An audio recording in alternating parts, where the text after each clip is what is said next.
കൂടുതൽ ടെക് വീഡിയോകൾക്കായി ഈ ചാനൽ സബ്സ്ക്രൈബ് ചെയ്യൂ. ചാനൽ അപ്ഡേറ്റ്സ് അപ്പോൾ തന്നെ അറിയാൻ വേണ്ടി ബെൽ ഐക്കൺ ക്ലിക്ക് ചെയ്യൂ. Hi all, welcome to tech Malayalam. Tech മലയാളത്തിലൂടെ ഇന്ന് നമ്മൾ പറയാൻ പോകുന്നത് എന്താണ് ആൻഡ്രോയിഡ് 1, എന്താണ് ആൻഡ്രോയിഡ് ഗോ എന്നതിനെ കുറിച്ചാണ്. നമ്മൾ സാധാരണഗതിയിൽ ഫോൺ വാങ്ങിക്കാൻ വേണ്ടി പോകുമ്പോൾ ഫോൺ iOS ആണോ, അതായത് ആപ്പിൾ ആണോ അല്ലെങ്കിൽ ആൻഡ്രോയിഡ് ആണോ എന്നാണ് നോക്കാറ്. ആൻഡ്രോയിഡിൽ തന്നെ വിവിധ എഡിഷൻസും വേർഷൻസും ഒക്കെ ഉണ്ട്. അതിൽ പ്രധാനപ്പെട്ടതാണ് ആൻഡ്രോയിഡ് 1 ആൻഡ് ആൻഡ്രോയിഡ് ഗോ. ഇപ്പോൾ നിങ്ങൾ ചില ഫോൺസ് ഒക്കെ വാങ്ങിക്കുമ്പോൾ അതിൻ്റെ പുറകിൽ ആൻഡ്രോയിഡ് 1 എന്നൊക്കെ മെൻഷൻ ചെയ്ത് കാണാറുണ്ട്. അത് എന്താണ് എന്ന് ഐഡിയ ഇല്ലാത്തവർക്ക് വേണ്ടിയിട്ടാണ് ഈ ഒരു വീഡിയോ ചെയ്യുന്നത്. ആദ്യം നമ്മൾ പറയാൻ വേണ്ടി പോണത് ആൻഡ്രോയിഡ് ഗോയെ കുറിച്ചാണ്. ആൻഡ്രോയിഡ് ഗോ ആണെങ്കിലും 1 ആണെങ്കിലും സിമിലർ തന്നെയായിരിക്കും അതിൻ്റെ സ്പെക്സ് കാര്യങ്ങളൊക്കെ. പക്ഷേ വ്യത്യാസം വരുന്നത് അതിൻ്റെ ഹാർഡ്വെയർ റിക്വയർമെൻറ്റ്സിലാണ്. ആൻഡ്രോയിഡ് ഗോ എന്ന് പറയുന്നത് ലോ എൻഡ് ഹാർഡ്വെയർ ഫോൺസിന് വേണ്ടി ഉണ്ടാക്കിയിട്ടുള്ള ഒരു ആൻഡ്രോയിഡ് വേർഷനാണ്. ആൻഡ്രോയിഡിൻ്റെ ഒരു സ്പെസിഫിക് വിഭാഗം തന്നെ നമുക്ക് പറയാം. ഇതിൽ പ്രധാനമായിട്ട് ലോ എൻഡ് ഫോൺസ് ആയതുകൊണ്ട് തന്നെ അതിൽ നമുക്ക് മെമ്മറി സ്പേസ് കുറവായിരിക്കും, ഇത് യൂസ് ചെയ്യുന്ന ബാറ്ററി ലെവൽ കുറവായിരിക്കും, പ്രോസസ്സിങ് കുറച്ച് ബെറ്റർ ആയിട്ട് സിമ്പിളായിട്ടുള്ള രീതിയിലായിരിക്കും. അങ്ങനെയാണ് ഫോൺ പോകുന്നത്. ഫോർ എക്സാമ്പിൾ, ഇതിന് റാം വരുന്ന ഒരു 512 MB മുതൽ 1 GB വരെ റാം വരുന്ന ഫോണ്, ഇൻറ്റേർണൽ അപ് ടു 8 വരുന്ന ഒരു ഫോണ്, അല്ലെങ്കിൽ ഒരു $50 to $100 ഇൻ ബിറ്റ്വീൻ പ്രൈസ് വരുന്ന അങ്ങനെയുള്ള സാധാരണ ലോ എൻഡ് ഡിവൈസസിനാണ് ഈ ഒരു ആൻഡ്രോയിഡ് ഗോ വേർഷൻസ് യൂസ് ചെയ്യുന്നത്. ഇതിൻ്റെ ഏറ്റവും വലിയ ഗുണം എന്ന് പറയുന്നത് സാധാരണ ആൻഡ്രോയിഡിലൊക്കെ നമ്മൾ യൂസ് ചെയ്യുന്ന ആപ്ലിക്കേഷൻസിൻ്റെ സൈസിൻ്റെ 50%-നേക്കാളും കുറവായിരിക്കും ഇതിൽ നമ്മൾ ഡൗൺലോഡ് ചെയ്ത് ഇൻസ്റ്റാൾ ചെയ്ത് യൂസ് ചെയ്യുന്ന ആപ്സിൻ്റെ സൈസ്. കാരണം ഇപ്പോൾ പല തേർഡ് പാർട്ടി ഡെവലപ്പേഴ്സും അവരുടെ ആപ്സ് ഗോ വേർഷൻസിന് വേണ്ടിയിട്ട് ലൈറ്റ് ആക്കിയിട്ട് ഉണ്ടാക്കിയിട്ടുണ്ട്. ഫേസ്ബുക്ക് ലൈറ്റ് ഉണ്ട്, അതുപോലെ തന്നെ വാട്സപ്പിനും ഇൻസ്റ്റയ്ക്കും ഒക്കെ തന്നെ ഇതുപോലൊരു ലൈറ്റ് വേർഷൻ ഇപ്പോൾ അവർ ഇറക്കിയിട്ടുണ്ട്.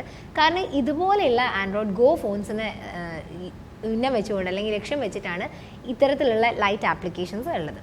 ആപ്സിൻ്റെ ഈ ഒരു ഗോ വേർഷൻ നമ്മൾ യൂസ് ചെയ്യുന്നത് കൊണ്ട് തന്നെ ഫോണിൽ ആപ്സിൻ്റെ സൈസ് കുറവായതുകൊണ്ട് കുറേ മെമ്മറി സേവ് ചെയ്യാൻ വേണ്ടി നമുക്ക് സാധിക്കും. പ്രോസസ്സിങ് ബെറ്റർ ആയിരിക്കും, കാരണം വലിയ പ്രോസസ്സിങ് പ്രശ്നങ്ങളൊന്നും ഇല്ലാത്തതുകൊണ്ട് സിമ്പിളായിട്ട് കാര്യങ്ങളൊക്കെ പോകും.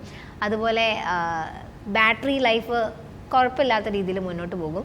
പക്ഷേ ഈ ഫോണ് ഒരു എൻട്രി ലെവൽ യൂസേഴ്സിനുള്ളതാണ്. അല്ലെങ്കിൽ ഫീച്ചർ ഫോണിൽ നിന്ന് ടച്ച് ഫോണിലേക്ക്, സ്മാർട്ട് ഫോണിലേക്ക് മാറുന്ന ആ ഒരു അല്ലെങ്കിൽ കുറച്ച് വയസ്സായിട്ടുള്ള ആൾക്കാർക്ക്, അങ്ങനെയുള്ളവർക്കാണ് ഈ ഒരു Android go version phones useful ആകുക. അല്ലാതെ നിങ്ങളൊരു ഹെവി ആൻഡ്രോയിഡ് യൂസർ ആണെങ്കിൽ നിങ്ങൾക്ക് ഈ ഒരു വേർഷൻ അല്ലെങ്കിൽ ഈ ഒരു എഡിഷൻ അത്ര ഇഷ്ടപ്പെടണമെന്നില്ല. കാരണം അതിൻ്റെ സ്പെസിഫിക്കേഷൻസും അതിൻ്റെ യൂസേജിലൊക്കെ വ്യത്യാസങ്ങൾ വരുന്നുണ്ട്. വേറൊരു കാര്യം, ഡാറ്റ സേവ് മോഡ് ഡീഫോൾട്ട് ആയിട്ട് ഇതിൽ ഓൺ ആയിരിക്കും.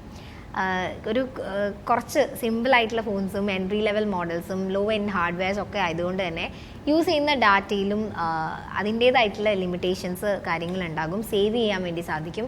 സോ എൻട്രി ലെവൽ ഫോൺസിലാണെന്ന് ഞാൻ ഒന്നുകൂടി റിപ്പീറ്റ് ചെയ്യാണ്. ഇനി സെക്കൻഡ് കാറ്റഗറി എന്ന് പറയുന്നത് ആൻഡ്രോയിഡ് 1 ആണ്. ആൻഡ്രോയിഡ് 1-നെ നമുക്ക് പ്യുവർ ആൻഡ്രോയിഡ് അല്ലെങ്കിൽ സ്റ്റോക്ക് ആൻഡ്രോയിഡ് എന്ന് പറയാം. ഗൂഗിൾ നേരിട്ട് മാനുഫാക്ചറായിട്ടുള്ള ഒരു പ്ലാനിൽ അല്ലെങ്കിൽ ആ ഒരു പദ്ധതിയിൽ ഇറക്കുന്ന ഫോൺസാണ് ഈ ഒരു പ്യുവർ ആൻഡ്രോയിഡ് സെഗ്മെൻറ്റിൽ വരുന്നത്. ഇതിൻ്റെ ഏറ്റവും വലിയ ബെനിഫിറ്റ് എന്ന് പറയുന്നത് 2 വർഷത്തേക്കുള്ള ആൻഡ്രോയിഡ് അപ്ഡേറ്റ്സും അതേപോലെ 3 വർഷത്തേക്ക് മാസം തോറുമുള്ള സെക്യൂരിറ്റി അപ്ഡേറ്റ്സും ഇതിൽ ഗ്യാരണ്ടീഡാണ്. അതിൽ ഒരു വ്യത്യാസമില്ല, അത് ഗ്യാരണ്ടി പറയുന്നുണ്ട്. അതുമാത്രമല്ല, ഇതിപ്പം ഗൂഗിൾ 1 എന്ന് പറയുന്ന അല്ലെങ്കിൽ ആൻഡ്രോയിഡ് 1 എന്ന് പറയുന്ന ആ ഒരു കാറ്റഗറിയിൽ വരുന്ന ഫോൺസിൻ്റെ എല്ലാം തന്നെ പുറകിൽ മാനുഫാക്ചറേഴ്സ് ആൻഡ്രോയിഡ് 1 എന്ന് മെൻഷൻ ചെയ്തിരിക്കണം. അത് കണ്ടിട്ടുണ്ടെങ്കിൽ നിങ്ങൾക്ക് മനസ്സിലാവും ഈ ഫോൺ ആൻഡ്രോയിഡ് 1 ആണോ എന്നുള്ളത്. ആൻഡ്രോയിഡ് 1 നമ്മൾ പ്രിഫർ ചെയ്യുകയാണെങ്കിൽ ബ്ലോട്ട്വെയർസ് ഒന്നും ഉണ്ടാവില്ല. പ്രീ ഇൻസ്റ്റാൾ ആയിട്ടുള്ള കുറച്ച് ഗൂഗിൾ ആപ്ലിക്കേഷൻസ് മാത്രമാണ് ഉണ്ടാകുക. ഇപ്പോൾ വളരെ എല്ലാവരും ഇപ്പം ഹെവി ആൻഡ്രോയിഡ് യൂസേഴ്സ് ആണെങ്കിൽ നിങ്ങൾക്ക് റെക്കമെൻഡ് ചെയ്യുന്നത് ആൻഡ്രോയിഡ് 1 വേർഷൻ തന്നെയാണ്. ഇപ്പം നോക്കിയ ഇപ്പോൾ അടുത്തായിട്ടൊരു അനൗൺസ്മെൻറ്റ് നടത്തി അവർ ഇനി വരുന്ന മോഡൽസൊക്കെ ആൻഡ്രോയിഡ് 1-ലേക്ക് മാറാൻ വേണ്ടിയിട്ട്. നോക്കിയ 8 സിറിക്കോ, പിന്നെ 7+, മോട്ടോ X4 ഇതൊക്കെ തന്നെ ആൻഡ്രോയിഡ് 1-ൽ യൂസ് ചെയ്യുന്ന അല്ലെങ്കിൽ വർക്ക് ചെയ്യുന്ന ഫോൺസാണ്. ഇതിൻ്റെ മറ്റൊരു പ്രത്യേകത എന്ന് പറയുന്നത് ബഡ്ജറ്റ് ഫോൺസ് മുതൽ ഫ്ലാഗ്ഷിപ്പ് മോഡൽസ് വരെ ഈ ഒരു റേഞ്ചിൽ ലഭ്യമാണ്. പല ബ്രാൻഡിൽ ഈ ഒരു ആൻഡ്രോയിഡ് 1 ഉള്ളതും ഇല്ലാത്തതും ഒക്കെ ഉണ്ട്. ഇപ്പോൾ ഡയറക്റ്റായിട്ട് മാനുഫാക്ചർ ഗൂഗിൾസും ഒന്നിച്ച് ചേർന്ന് ചെയ്യുന്ന ഒരു പരിപാടിയാണ് ഈ ആൻഡ്രോയിഡ് 1 എന്ന് പറയുന്നത്. അപ്പോൾ പ്രധാനമായിട്ട് ഇതിൻ്റെ രണ്ടിൻ്റെ ഡിഫറൻസ് നിങ്ങൾക്ക് എല്ലാവർക്കും മനസ്സിലായി എന്ന് വിചാരിക്കുകയാണ്. അപ്പോൾ ഇനി നിങ്ങൾ ഫോൺ എടുക്കാൻ വേണ്ടി പോകുമ്പോൾ വീണ്ടും ഓർമ്മിപ്പിക്കുകയാണ്, ഒരു ലൈറ്റ് വേർഷൻ അല്ലെങ്കിൽ ഒരു ബേസിക് ഫങ്ഷൻസ് മാത്രം മതി, നിങ്ങൾ ടൈറ്റ് ബഡ്ജറ്റാണ് കയ്യിലുള്ളത്, അങ്ങനെയൊക്കെ ആണെങ്കിൽ നിങ്ങൾക്ക് Android go version phones use ചെയ്യാം. ഇല്ല നിങ്ങളൊരു ഹെവി ആൻഡ്രോയിഡ് യൂസർ ആണെങ്കിൽ നിങ്ങൾക്ക് റെക്കമെൻഡ് ചെയ്യുന്നത് ആൻഡ്രോയിഡ് 1 ആണ്. അത് സ്റ്റോക്ക് ആൻഡ്രോയിഡ് ആണ്, പ്യുവർ ആൻഡ്രോയിഡ് ആണ്. എനിവേയ്സ് ഈ വീഡിയോ നിങ്ങൾക്ക് ഹെൽപ്ഫുൾ ആയി എന്ന് വിചാരിക്കുകയാണ്. ഇതിലെ ഇൻഫർമേഷൻ നിങ്ങൾക്ക് പുതിയതായിട്ടുള്ള ഒരു ഇൻഫർമേഷൻ ആണെങ്കിൽ തീർച്ചയായിട്ടും ഈ വീഡിയോ ലൈക്ക് ചെയ്യുക. മറ്റൊരു ടോപ്പിക്കുമായിട്ട് നമുക്ക് ടെക് മലയാളത്തിലൂടെ കാണാം. അതുവരെ ബൈ.